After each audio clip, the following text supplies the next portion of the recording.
in a position of doing something like that, you don't particularly feel like talking about it. Do you know what I mean? I mean, while I was doing it, while I was actually in the middle of doing it, I didn't particularly feel like talking about it. You know, it made me feel funny. Like somebody was watching me, judging me, sort of making an evaluation, chalking up points. I mean, especially the references to all those stars. I know I'm not as good as Judy Garland, but so what? I wasn't trying to be as good as Judy Garland.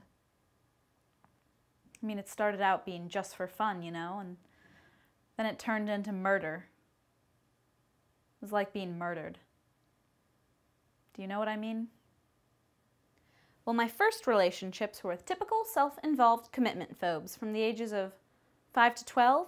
Then junior high was alcoholics, high school drug addicts, college gay men, a guy who owned a duck, and a physically challenged interpretive ice skater, meaning, you know, an amputee who skated with a stick with a blade at the bottom.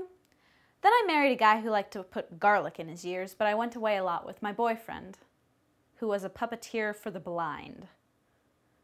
Then I got pregnant, but I lost the baby, and the father? Well, he was a Midwesterner. So then I had a slew of internet dates with incredibly boring men who told stories that sounded like intricate recipes on how to marinate poultry. I've never called a spade anything but a spade. But the place for a spade is the tool shed and not the middle of the drawing room carpet. We're all human beings. We know how human beings behave. And we also know that for half the time, that behavior is pretty disgusting. Eating, drinking, sleeping, and so on. So there's no need to have such so on thrust at us in the name of permissive entertainment. Last night, barely had the set warmed up before we were regaled with the exhibition of a person peeling a banana. No need to name the network. We all know. That network is manned exclusively by Catholics, communists, Jews, Freemasons, freethinkers, libertines, homosexuals, warmongers, and pacifists.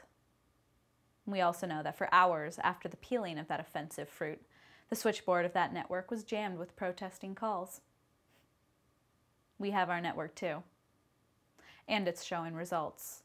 Within our lifetime, we can look forward to entertainment devoid of any content whatsoever. But the cause needs effort. Write to your MP, write to your local official, write to your banker, your solicitor, your newspaper. Write again and again. Provoke the opposition into hitting back. And remember, successful libel action is worth a dozen collecting boxes.